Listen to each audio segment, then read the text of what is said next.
kemi një bisedë në studio këtu me shefin e grupit të Asamblejës të në kuadër të Partisë Demokratike të Kosovës, Leotrem Redkocerin.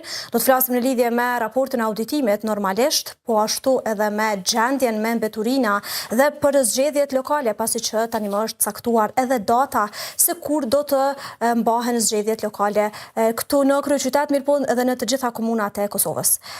Leotrem, mirëmbrëma, faleminderit që je këtu. Faleminderit Median, mirë se u gjeta. Kënaqësi gjithëherë. Po e nisim me draftin e raportit të auditimit. Besoj dhe ju e keni pa dhe keni reagu në lidhje me shkeljet dhe parregullsi që janë bërë në kontrata sa i përket këtij raportit të auditimit për vitin 2024, i cili pra pasqyron edhe pasqyrat financiare të krejt komunës. Po ashtu që i njëjti ka deklaruar që komuna pra ka qenë edhe e futur në borxhe gjatë vitit të kaluar për shkak se shumë kompani e ka ndërguar edhe tek përmbaruese. Po Median, faktikisht ne gjatë kësaj jave kemi pranuar draft raportin e zyres kombëtare të auditimit për komunën e Prishtinës, i cili është për vitin 2024. Është raporti më i keq që ka pas ndonjëherë komuna e Prishtinës, sa e mbaj mend, sepse obligimet financiare dhe keqpërdorimet që janë potencialisht të mundshme të evidentuara në këtë raport, kalojnë shifra milionëshe që janë bërë nga kjo qeverisje aktuale. Dhe kjo nuk është një lajm fare i mirë për financat publike, për buxhetin e komunës së Prishtinës, sepse tek e fundit këto janë paratë të qytetarëve, të cilat duhet mirë menaxhohen nga qeverisjet komunale, dhe në këtë rast kemi pa te i kalime shkelje ligjore, shkelje të autorizimeve, pagesa direkte, dhe këto gjithmonë kanë qenë në një farmase të evidentueshme në disa raste tjera, por kemi shumë gjetje të reja të cilat duhet gjithsesi të trajtohen nga autoritetet përkatëse, posa raporti të bëhet zyrtar dhe të dalë zyrtarisht nga zyra kombëtare e auditimit. Po thoni që nga historiku i komunës, kjo është raporti pra më i tmerrshëm, nëse mund të më thuash kështu, sa i përket shpenzimeve që janë bërë. Mirë po, e keni prit një raport të tillë ju? Duke përcjell punën e kryetarit Përparim Rama tash 4 vjet, për shkak se ju keni qenë edhe në koalicion me LDK-n. Ne e kemi identifikuar një mungesë të qartë të vizionit dhe të mirë qeverisjes së kryeqytetit nga Përparim Rama, me disa shkelje që kanë qenë fillet dhe përfundimi i bashkëqeverisjes tonë, me këmbimet e pronave, ndrrimin e tokave, siç ishte ajo në Badovs. Mirë po kemi menduar që të paktën një ranë siç janë financat publike të qëndrojnë aty ku kanë qenë ose të ketë përmirësime. Këto kanë qenë pritje tona. Fatkeqësisht ka pritje shumë më të këqija, dhe kjo është shqetësuese për komunën e Prishtinës. Ne jemi duke vrejë që ka probleme të vazhdueshme me pagesat, ekzekutimin e pagesave, pikërisht në mungesë të paros ose keshit në komunë që mund të realizojnë në kohë, dhe kjo po del që tashmë ky raport është veç fillimi i identifikimit të shumë shkeljeve që fatkeqësisht do të jenë edhe për vitin 2025.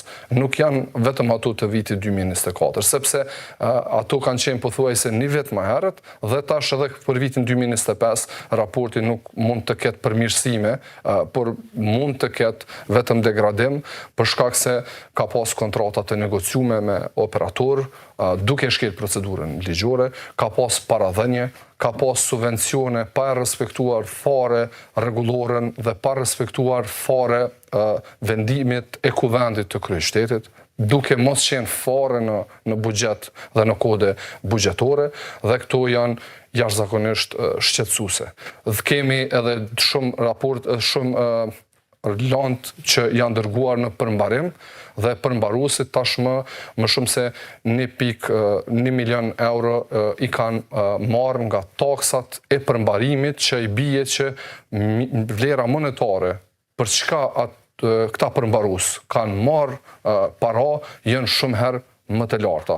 Kjo ka mujtë të evitohet me një qasje më të drejt për drejt sa i përket mirë menaxhimit të financave publike, të përfshirë planifikimin. Sa i përket institucioneve të cilët do të duhesh ndoshta ta bënin punën e tyre, duke marrë parasysh gjitha çto parregullsi që janë duke ndodhur dhe që evidentohen, ne raportojmë për shumë shkelje në kontrata, po ashtu edhe punë të cilat nuk janë bërë nga kryetari përparim Rama përgjatë gjithë vitit. Megjithatë, ka pasur edhe shkelje të tjera, siç është kjo me sheshin Gjergj Bush, po ashtu edhe me lidhjen e lagjes Arbëria me Pallatin e Rinisë, e që punimet ende po vazhdojnë përkundër vendimit të gjykatave. Si shihni jo gjitha çto punë që po bëhen përkundër vendimeve të institucioneve në instanca më të larta? Këto janë disa nga eksperimentet e rrezikshme të kryetarit përparim Rama, i cili është duke lënë komunën edhe me barë financiare. Sepse çdo kontratë e nënshkruar për zhvillim të punimeve që kanë probleme ligjore, procedurale, ato do të përfundojnë në gjykata apo të përmbarues, ku do të dëmtohet drejt për drejt buxheti i kryeqytetit. Dhe ky raport i auditorit vetëm se ka identifikuar një mori rastësh të tilla, ku mbi 3.4 milion euro, për shembull, janë zhvilluar projekte pa kaluar fare në kuvendin komunal, që me ligjin në fuqi përveç qeverisë lokale dhe ligjin për financat publike lokale, kryetari i komunës është i obliguar që ato t'i dërgojnë në kuvend për t'u votuar dhe për t'u ekzekutuar.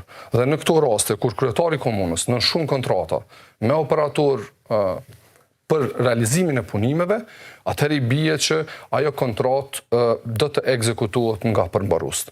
Dhe kjo është një qeverisje jo vetëm e keqe në kuptimin e performancës dhe realizimit të projekteve, po është një qeverisje eksperimentuese që eksperimenton me dëshirat dhe fantazitë e përparim Ramës përderisa procedurat ligjore, financat publike i shkel në vazhdimsi.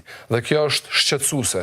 Sa i përket asaj se cilat organe apo cilat institucione duhet të reagojnë, si në çdo raport tjetër të auditimit për të gjitha komunat që ndodhen dhe për institucione tjera në Republikën e Kosovës, në momentin që publikohet, zyra kombëtare e auditimit ka obligim ligjor që të njëjtat t'i dërgojnë në prokurorinë e shtetit për t'u hetuar, dhe këtu kemi shumë raste që kanë qenë shkelje të vazhdueshme edhe në vitin e kaluar, por më e keqja është që kemi raste të cilat janë të reja dhe të natyrave edhe më të dëmshme se sa ato që kanë qenë paraprakisht. Si që është kjo me pastrimin ndoshta? Për shkak se ne punëtorët e pastrimit i kemi në grevë, ande përkundër vendimit të Gjykatës Supreme që është në favor të kompanisë pastrimi, pasi që rregulloria është votuar me votat e kuvendit.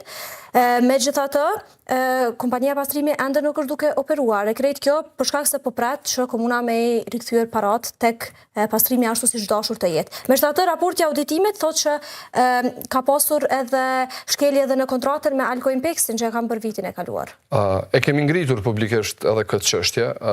Çështja e negocimit të tenderëve ka qenë një tendencë e shpërfaqur tashmë e qeverisë së përparim Ramës, dhe ne kemi reaguar në formën se si është zhvilluar kjo procedurë. Pra kemi familjarë që janë thirrë, janë diskutuar dhe janë favorizuar në një farë forme, duke shkel procedura ligjore. Dhe ka dalë e gjetur edhe kjo e raportit auditorit, ku nuk është e vetmja. Janë edhe 2 raste tjera ku ka kontrata me negocim, dhe tashmë nëse e marrim dhe ngrisim një paralele, ne e kemi pa një deputete të Lidhjes Demokratike të Kosovës që në vazhdimsi për nivelin qendror ka ngre kritika dhe ka qenë zë kritikues me të drejtë për kontratat një burimore që janë realizuar në nivel qendror, ndërsa e kem vetë kryetarin që udhëheqet nga kjo parti, i cili bën kontratat të negociume dhe nuk kemi po asnjë deklaratë publike në lidhje me këtë çështje. Dhe kjo është shqetësuese sa i përket qëndrimeve politike në standarde të dyfishta në qëndrim për një çështje të njëjtë. Ndërsa ideja se sot problemet me pastrim kanë fill, është sigurisht e gjetur edhe në raportin e auditorit. Pa dalë te vendimi i Gjykatës Supreme, ku faktikisht vetë komuna e ka dërguar vetë vete në gjykatë dhe ka humbë atë rast si një padi të cilën ka qenë e pa themelt dhe e pa drejt në pretendimet që i kanë pas komuna dhe fatkesisht e kanë lënë kryeqytetin në një gjendje jo të mirë sa i përket menaxhimit të mbeturinave dhe kanë lënë një ndërmarrje këtë gjendje për shkak se kemi pas gjendje të rënduar me mbeturina. Sigurisht. Tash një muaj pothuajse, megjithatë kompania po del në pikat të cilat shihen, mirë po që rrugicat ende kanë probleme të mëdha me mbeturinat. Si e keni po ju gjithë këtë mishmash? Kjo është edhe një herë një veprim i një qeverisje pa vizion dhe pa menaxhim të mirëfillt sa i përket problemeve që janë reale në kryeqytet. Me thonë më mirë, kemi një kryetar që shumë pak ka jetu në Prishtinë dhe nuk i ndjen dhe nuk i din problemet të kryeqytetit fatkeqësisht ende. Dhe disa drejtër të cilët në pjesën më të madhe të jetës së tyre as nuk kanë jetuar në kryeqytet, në Prishtinë. Dhe po shihet se çfarë zgjedhje prodhojnë këta persona. Megjithatë edhe ju keni pas drejtorinë e shërbimeve publike. Sigurisht ju ka qenë aty, megjithatë edhe në atë kohë kemi pas probleme me mbeturina në 2-3 raste të cilat vetëm se po më kujtohen mua që kemi pas probleme. Premtimet kanë qenë që të bëhen edhe kontineret nëntokësor. Megjithatë ne kemi pasur probleme me kontinuar ekzistues që janë të thjeshtë. Po, sa ka qenë drejtor? Ku pati premtu kështu?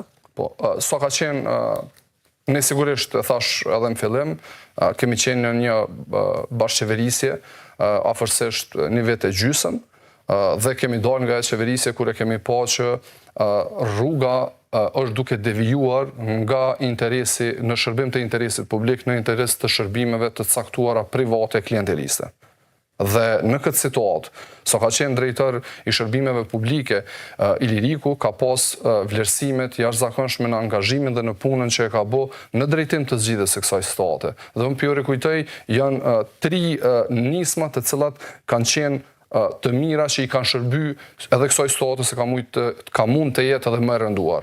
Fillimi i procedurës për blerjen e kamionëve të ri për ndërmarrjen pastrimi, iniciimi dhe fillimi për blerjen e kontinjerëve kanë filluar pikërisht në kohën sa ka qenë drejtor Ilirik Musliu. A duhet që vazhdohet të subvencionohet edhe më tutje kompania? Tash do dalë të subvencionimi. Dhe e treta ka qenë shumë e rëndësishme që në atë kohë është nënshkruar dhe një marrëveshje me KfW-n, e cila është një marrëveshje që e bën një zgjidhje afatgjate të problemit me menaxhimin e mbeturinave. Është një marrëveshje ku ka kredi dhe një grant prej mbi 70 milion euro, e cila është seriozisht e rrezikuar nga kjo qeverisje me veprimet që i ka bërë kundërligjshëm, me tendenca që t'i hapën rrugë kontratave për negocim dhe për ta sjellë një situatë që edhe sot nuk është e qëndrueshme fatkeqësisht, duke dëmtuar edhe një ndërmarrje publike, duke dëmtuar buxhetin e komunës së kryeqytetit dhe të gjitha këto janë në disfavor sepse në fund qytetari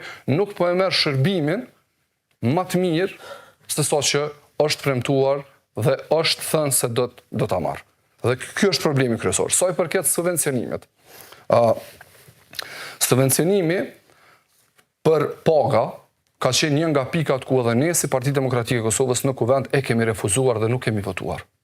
Nuk mundesh të subvencionosh paga përderisa komuna ka obligime dhe ka një rregullore që e rregullon këtë çështje dhe ja ndan qartë detyrat dhe përgjegjësisë komunës së Prishtinës. Megjithatë, komuna ka subvencionuar për të shumtën herë kompaninë pastrimi. Do të vazhdojë dhe më tutje për shkak se kompania pastrimi nuk operon vetëm në Prishtinë. Një çështje sa i përket rregullimit financiar po dhe funksional të asaj ndërmarrje edhe shumë ndërmarrjeve tjera për të cilat do të flas. Ajo ndërmarrje ka qenë në krizë të thellë financiare, me mbi 2 milion euro borxhe në fillim të mandatit kur është marrë nga qeverisja që është edhe sot edhe ne sa kemi qenë në bashkëqeverisje.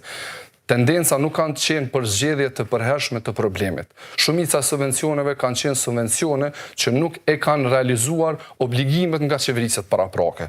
Është lanë sa për sy e faqe dhe ajo zgjidhje e vërtet që kanë shkuar parët dhe kanë mujt një herë të zgjedhjet kjo problematik dhe mos të vazhdohet të lihet edhe së asaj dite në këtë gjendje, në këtë situatë. Dhe unë po them, mungesa e vizionit nuk e ka bë se e morëm vetëm 2 projekte sot në të ndërmarrjet publike që janë zhvilluar. E kemi një projekt të Prishtina Parkingut që janë investuar dikon rreth 5 milion euro për një digitalizim, që ende nuk është funksional dhe qytetarët nuk munden me marrë atë shërbim, ku ka dalë që aty ka qenë një rregullore jashtëligjshme ku qytetarët janë xhobitur pa të drejtë, po s'po futemi në thellësi në atë vendim dhe kem një ndërmarrje që ka ofru shërbim për pastrimin e qytetit, për grumbullimin e mbeturinave dhe nuk është subvencionuar as për së afërmi, as 20% të kësaj shume sa është subvencionuar ndërmarrja Prishtina Parking. Dhe kjo është qasja dhe vizioni që i mungon kësaj qeverisi në zgjidhjen e përhershme të problemeve. A mundemi me shujt këtë luftë partijake? Për shkak se aksionarët atje janë të LDK-s, kurse te pastrimi e ndryshon. Nuk që tendenca ka qenë që më vazhdimsi në mungesë të aftësisë për të qeverisur dhe për t'ju dhënë zgjidhje problemeve, t'ju hudhet akuza politike ose tentohet të bëhet politike, një çështje që ka qenë detyrë e kryetarit të komunës, detyrë e drejtorit të shërbimeve publike dhe menaxhmentit e kryeshefit. Aksionarët e Partisë Demokratike të Kosovës kemi dhënë dorëheqje në momentin që kemi dalë nga koalicioni. Dhe nuk mund të marrim na përgjegjësi politike e t'ja realizojmë atyre gjithë këtë deklarim publik që ka ndashur më shef mas një dështimi. Dhe kjo nuk mund të qëndroj. Sa i përket këta e ka vërtetuar edhe vendimi i gjykatës. Vendimi i gjykatës së Prerë në lidhje me rregullorën për menaxhimin e mbeturinave i vën pikë pretendimeve dhe mashtrimeve që janë bërë nga kryetari i komunës dhe drejtori i shërbimeve publike Bekim Brestovci, se ato kanë qenë politike. Gjykata i ka dhënë të drejtë asaj rregullore dhe ajo është në fuqi. Përderisa kemi pas një qasje ku vetë komuna i vënon në lajthitje qytetarët për pagesën e 2 faturave për dërgimin e qytetarëve me kërcënim për përmbarim dhe këto nuk janë as pak të drejta për qytetarët, përderisa këta e kanë mandatin për ta zgjedhur këtë problem dhe ende nuk munden me zgjedh një problem të tillë. Dhe po vazhdoj të ndërmarrje tjera. Nuk është ndërmarrja pastrimi. Nuk kemi edhe shumë kohë, kisha dashur edhe disa pikë. Shkurtimisht, unë vetëm po identifikoj sot në kuzhinën qendrore shumë punëtor janë në shtëpi për shkak mungesës së pagesave që komuna e Prishtinës nuk i ka bërë. Parking Prishtina, që është sot, ka probleme për shkak një rregullore që e ka përdhu dhe e ka derivu një qeverisje eksperimentuese si e përparim Ramës. Dhe sot rrezikohen edhe ata punëtor, rrezikohen edhe qytetarët i marrin shërbimet që i kanë marrë në hapësirat publike për vend parkingje. Dhe e fundit, edhe trafiku urban nuk janë paguar pagesa nga komuna e Prishtinës. E të mos flasim për transparencë që kanë zero transparencë. Transparencë dhe vetë ky raport i auditorit po tregon për shkeljet financiare dhe shtrohet një pyetje, kush e ka pengu këtu përparim Ramën dhe kush e ka nxit ta shkel ligjin dhe bëjt të kalim të procedurave. Dhe të kanë nxit vetëm mendja e tij dhe paaftësia e tij në mungesë të një vizionit të qartë se si duhet të qeveriset kryeqyteti Prishtina. Po. Jemi në fund të bisedës, është caktuar edhe data e zgjedhjeve lokale, megjithatë ju ende nuk keni një kandidat të zyrtarizuar. Është përflitur që edhe këtë vit të jetë Uran Ismaili, ashtu siç ishte në zgjedhjet e vitit 2021. Qëndrojnë këto pretendime, është një nga kandidatët potencial për të vazhduar garën edhe këtë vit. Fatmirësisht, e rëndësishme është që është vendosur data e zgjedhjeve lokale, 12 tetori, sa i përket angazhimit dhe punës tonë që jemi duke e bërë, është pregaditjet për këtë datë, takimi me qytetarë. E keni një emër apo jo? Zhvillimi i punimeve rreth programit dhe kërkesave të qarta të qytetarëve dhe sigurisht shumë shpejt do të dalim edhe me propozimin e kandidatit të Partisë Demokratike të Kosovës në kryeqytet. Diçka shumë e rëndësishme, siç e potencuat edhe jo, vrej çdo takim që kemi me qytetarë, është një disponim i jashtëzakonshëm pozitiv për kryetarin e Degës Uran Ismailin. A mund të jetë edhe ky? Nuk përjashtohet që të jetë, por ne duhet fillimisht të zhvillojmë detyrat që janë programi, takimet që i kemi me qytetarë, sepse është shumë e rëndësishme, sidomos kjo qeverisje e ka dëshmuar që nuk mund të premtosh çdo gjë në kryeqytet e të mos realizosh asgjë. Duhesh ta njohësh kryeqytetin, të njohësh problemet, hallet e qytetarëve dhe pastaj oferta të jetë një ofertë dinjitoze, serioze në realizimin dhe zgjidhjen e shumë problemeve që aktualisht janë në kryeqytet. Faleminderit që ishe këtu sot me ne. Faleminderit me juve. E të dashur shikues, tani është koha